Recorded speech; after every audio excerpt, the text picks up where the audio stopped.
இறைவன் அமைத்த இந்த வாழ்வியல் நேர்கோட்டில், இறைவன் மேலும் கீழும் அமைத்த இந்த வாழ்வியல் முறையில் ஆரம்பிக்கப்பட்டதிலிருந்து முடியும் வரை எதுவெல்லாம் நடக்கும் என்று இறைவன் நிர்ணயித்திருக்கின்றானோ அதுவெல்லாம் நாம் விரும்பாமல் இருந்தாலும், நகராமல் இருந்தாலும், கவலையால் நாம் இருளில் உட்கார்ந்திருந்தாலும் நடக்கத்தான் போகிறது. தோல்வியை வாழ்வியல் சந்தித்து விட்டோமா? இனிமேல் வெற்றி பெற முடியாது என்று எண்ணிக்கொண்டிருக்கிறீர்களா? இந்த நிகழ்வை கவனியுங்கள். உஹதுடைய போர்க்களம் என்ற ஒரு போர்க்களம் இஸ்லாமிய சாம்ராஜ்யத்தில் நடந்தது.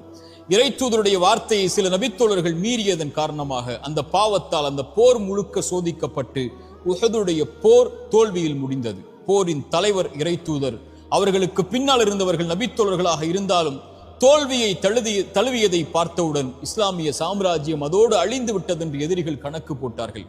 ஆனால் இறைவன் வசனம் இறக்கினான், வலா தஹினு வலா தஹ்ஸனு அன்துமுல் அலௌன இன் குன்தும் முஃமினீன். நீங்கள் கவலை கொள்ளாதீர்கள், பயம் கொள்ளாதீர்கள், இறை நம்பிக்கை கொண்டவர்களாக நீங்கள் இருக்கும் காலமெல்லாம் நீங்கள் தான் உயர்ந்தவர்கள் என்று.